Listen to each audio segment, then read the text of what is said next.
Hello everyone and welcome to the studio. In today's vlog, I'm actually going to do something that people have been asking me about for a long time, actually for quite some time. And I've done a few little things over the course of the last 200 vlogs or so. What am I going to do today? Well, today we're going to talk again about a quick tip to improve your workflow. See, a lot of people that are watching this channel are people who are creating content, and well, they want to know how I'm producing a video every single day. What are the things that I have in my workflow that help to increase the speed of what I'm doing? And let me take you back to the beginning of the vlog. The purpose of me starting a vlog was really twofold. One, it was to learn how to tell stories better.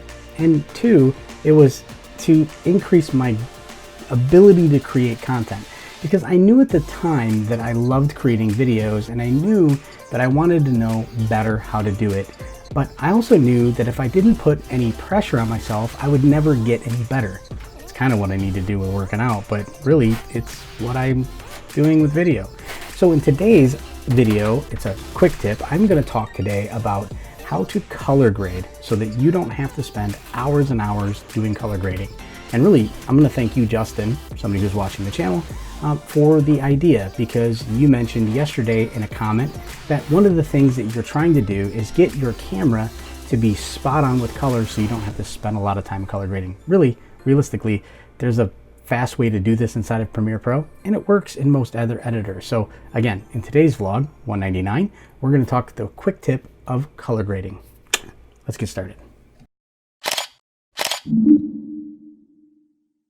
Okay, so the first thing we're going to do is just work with a single simple project. We're not going to do anything crazy. So this is actually a shot that I took today to kind of kick off the vlog, and well, it was not the take I wanted to use. So what I've done is I've thrown it here in my timeline, and just to save ourselves a little bit of headache with the sound, I'm going to mute that. I'm just going to cut it down to where I want it to be, and I'm going to talk about how you can create things to speed up your workflow. So yesterday was all about file structure and how you store things.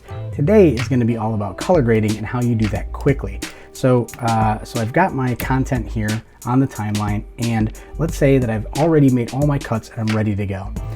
What I typically do is create an adjustment layer. Now, what happens with an adjustment layer is you're creating a separate layer and you're not impacting the video. Now, the nice part about this is I can do color grading early in the process, and because it's on an adjustment layer, I can turn the adjustment layer off and not kill my computer's render time. So when I'm playing this stuff back, it won't be a big issue. Let me also say this. One of the reasons why I use Canon equipment is because it looks really good coming out of the camera.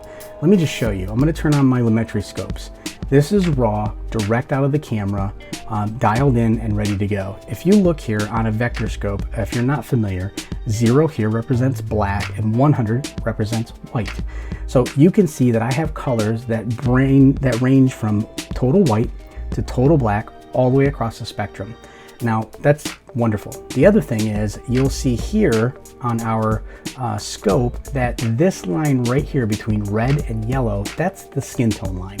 And you can see that the skin tones are pretty good. This bright red here is obviously my shirt. This is my skin. And then this is what falls between that green and blue, because I have a bluish background in the background. And there's not really a lot in the green. So you can see that right out of the camera, this Canon, it does an amazing job, but there are some things that I can do to make it even better. So what I'm going to do is apply these changes to this adjustment layer.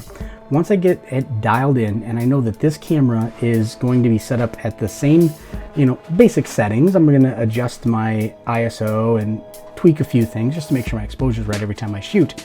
But what this allows me to do is very quickly make a change, and I'm going to save the Lumetri colors so that down the road, when I'm shooting again in this environment, I can just pull from that setting. So here what I'm going to do is go in and make a few small tweaks. What I'm going to do is actually pull the brightness up just a little bit, and I'm going to pull the darks down just a little bit, and what that does is create a little bit more natural coloring. And so I'll show you by simply turning off and on that adjustment layer. So it's very subtle. There's a few other small tweaks that I'm going to make. And so going back to Lumetri color, I'm going to go on basic color correction, and I'm going to pull the exposure down just a tad, not much, like negative 0.1. All right, and so that brings the whites right to the top of that line. And then my blacks, I am also going to adjust just slightly. And I mean, you do not have to make a very big adjustment. By the way, you can also do 0.1 here. And I'm gonna pull those down a little bit. And so there you go. Now I'll turn off my adjustment layer, turn it back on, off, on, there you go. So that looks really good to me. I like that, it's ready to go. Now, all I need to do in order to save this is to go to the effects control panel, right click on my Lumetri, and what you see here is rename, preset, undo, cut, copy, clear, and select all. What I want to do is create my own custom preset. So all I have to do is save preset. Now, I'm going to name this for whatever environment I'm in. So I can create a custom preset for, let's say you're using a Sony a6500, whatever camera you're using. You can create a preset for your Sony a6500 in a bright setting. You can set it for a light setting. You can shoot in log footage and then make your Lumetri color scopes as close as you can get it. Now, the advantage to this is that next time you come in to edit, all you have to do is drag an adjustment layer and apply that preset. So let me save this real quick. So I'm going to save this as 6D Mark II. That's the camera I'm shooting on. And I'm going to also put All Studio because this is the Lemons Life Studio. And I'm also going to tell it that this is a blue background, and it's a 20% key light.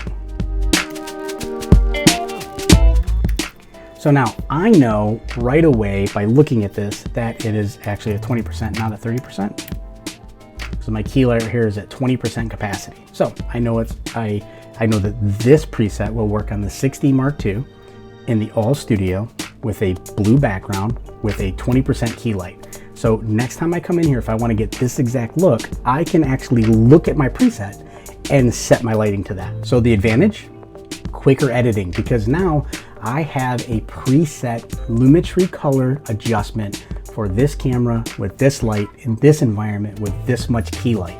And now all you have to do to use that preset is to go to your effects panel and then go to presets. And what you see at the top is 6D Mark II All Studio blue background, 20% key, which is what our current studio setting is. Now when I drag and drop that preset, it will change it back to what I already had. Now, the cool part about this is once I open the Lumetri scope, so let's say I didn't quite have it dialed in exactly. So what I'm gonna do to show you what I mean is I can go pull another shot from a previous vlog. So I'm going to go ahead and scrub through and grab just a piece of this. I'm going to drop it below. Now the cool part about adjustment layers is every time I drag it on the timeline, it's a brand new piece. So I'm just gonna cut that off to fit that. Now this adjustment layer does not have any Lumetri color scope. So if I grab the 6D Mark II with the blue background and then I go to my Lumetri color scope, you'll see that it's not quite right. There's a few things, it's maybe a bit too red. I need to make a few adjustments. So what I can do then is I can go back to my Lumetri color. I can go back to my basic color correction. I can grab my white balance selector. I can grab white. I can then go and change my creative, get rid of a little bit of that red, bring it back down a little bit more into the bluish in my ketones, in my midtones and my highlights. So let's say right about there might look pretty good. You can see that I'm right on that line. So now the skin tones look a little bit better. And all I've had to do is make two small adjustments. I might go to curves because this one is a little bit on the darker side because I don't have as much light in the background. That obviously is a little different. And I'll pull my blacks down a little bit, up a little bit more, I should say. And now you'll see that is the after and that's the before. So I'm able to quickly make changes. So my quick tip for today is all around saving presets so that when you go in and you go to create content, you can quickly make adjustments. So shoot in log, perfectly fine. I do on my Mavic Pro. When I bring my Mavic Pro footage in that shoot in a flat profile, I already have a preset set up for that. So all I have to do is drag and drop onto that adjustment layer, maybe add a secondary adjustment layer to bring some more brightness into it so that I'm not flexing that muscle too much within one effect. And Bob's your uncle, as they say over the pond. All right, that is all I have for today. Thank you guys so much for being here. Do me a favor, if you like this video and if you want more quick tips, comment below, give this video a thumbs up, and well, I mean, shoot, if you like this video and you haven't yet subscribed, please go ahead and do that. I would love to see you around the channel more. Thanks again, and see you tomorrow.